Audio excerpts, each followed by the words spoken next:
2025 BCIC এক্সামের question number 2 এখন solve করবো। এটা একটা হচ্ছে এএম মডুলেশনের কোশ্চেন, খুবই একটি easy question.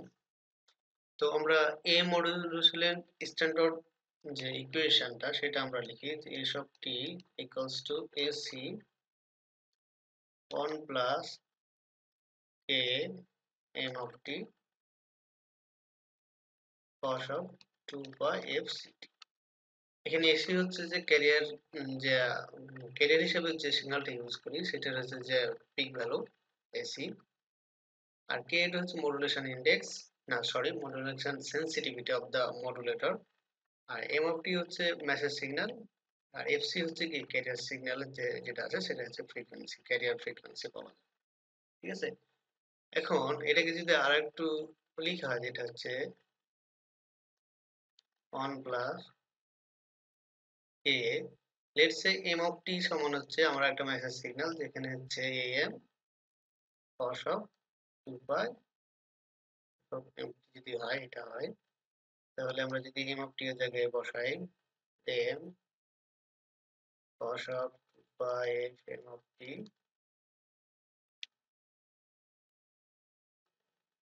cos of 2 pi f ct,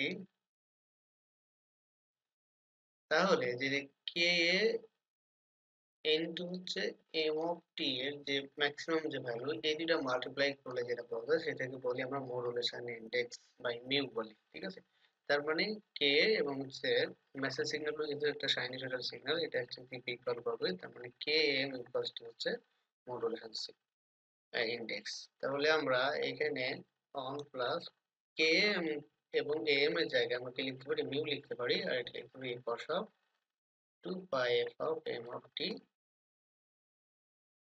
cos of 2 pi f ct। মানে এই ইকুয়েশনের সাথে আমরা যদি এই ইকুয়েশন তুলনা করি তাহলে দেখা যাবে অনেক কিছুই মিল পাওয়া যাচ্ছে এবং পুরোটাই মিলে যাচ্ছে। তারপরে এই দুই ইকুয়েশন যদি আমি এখন কি করি ইকুয়েট করি অথবা হচ্ছে যে মিলাই, তাহলে আমি যে ভ্যালুগুলো পাবো, যেমন হচ্ছে এসি সমান কি পাবো, এসি সমান 20 পাবো, মডুলেশন মিউ হচ্ছে সমান কত পাবো 0.8 পাবো, ক্যারিয়ার ফ্রিকোয়েন্সি এফসি সমান কত পাওয়া যাবে 10 টু দি পাওয়ার 5 হার্টজ, এবং মেসেজ সিগন্যালের যেটা ফ্রিকোয়েন্সি সেটা কত পাওয়া যাবে 10 টু দি পাওয়ার 3। ঠিক আছে, এখন কি কি চাইছে, এখন চাইছে ক্যারিয়ার পাওয়ার। আমরা জানি কোনো কিছু পাওয়ার হচ্ছে যে পি অফ সিটি ক্যারিয়ার পাওয়ার যদি হয় তাহলে সেটা কি হয়, আমরা জানি যে কোনো কিছু power V R M S square divided by হচ্ছে কি আর। ঠিক আছে, আর এর ভ্যালু এখানে দিয়ে দিছে যে 1 ওহম, যদি নাও দিত তো আমরা ধরে নিতাম 1 ওহম। আর যেহেতু একটা সাইনোসয়েডাল সিগন্যালের আরএমএস ভ্যালু যে কি পিক ভ্যালু ডিভাইডেড হচ্ছে কি √2 স্কয়ার ইনটু হচ্ছে 1 বাই 1। তো তার মানে যেটা হবে 20 এর উপরে স্কয়ার ডিভাইডেড বাই হচ্ছে কত 2, দ্যাটস মিন 200 ওয়াট। এটা হলো ক্যারেন্সি। আর আমরা জানি একটা ইএম এর টোটাল পাওয়ার হচ্ছে PC into 1 plus mean square divided by 2। তো এটাকে যদি আমরা একটা ওপেন করি তাহলে পাই পিসি প্লাস হচ্ছে PC into mean square divided by 2।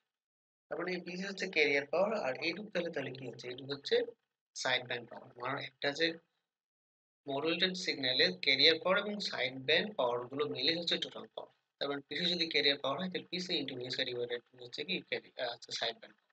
তাহলে এরপরে কি চাইছে, টোটাল সাইড ব্যান্ড হচ্ছে পাওয়ার চাইছে। টোটাল সাইড ব্যান্ড মানে হচ্ছে একটা হচ্ছে যে এলএসবি এবং ইউএসবি, লস সাইড ব্যান্ড এবং হচ্ছে আপার সাইড ব্যান্ড। তার মানে টোটাল সাইড ব্যান্ড পাওয়ার তাহলে কত হবে, side band power equals to PC into mean square divided by 2। পিসির ভ্যালু কত পেয়েছি 200, মিউ এর ভ্যালু হচ্ছে 0.8 স্কয়ার ডিভাইডেড বাই 2। মানে এটা ক্যালকুলেশন করলে যেটা পাওয়া যায় সেটা হচ্ছে 64 ওয়াট। ওকে, 3 নাম্বার চেয়েছে যে ব্যান্ডউইথ আছে অফ দা কি মডুলেটেড সিগন্যাল। তারপরে এই মডুলেটেড সিগন্যালটা হচ্ছে কি ব্যান্ডউইথ। সেটা ব্যান্ডউইথ আমরা জানি যে কোনো এম সিগন্যাল লিখেছে ব্যান্ডউইথ হচ্ছে কত 2 অফ এফএম, 2 ইনটু এফএম কত ছিল এফএম ছিল 10 টু দি পাওয়ার 3, মানে 10 টু দি পাওয়ার 3, তার মানে হচ্ছে 2 কিলো হার্টজ। ঠিক আছে, এটা খুবই একটা সহজ ম্যাথ ছিল, এখানে কোনো ট্রিকের কিছু ছিল না, জাস্ট আমি যদি এক্সপ্রেশনটা জানি তাহলে ম্যাথটা আমি করতে পারবো। Thank you.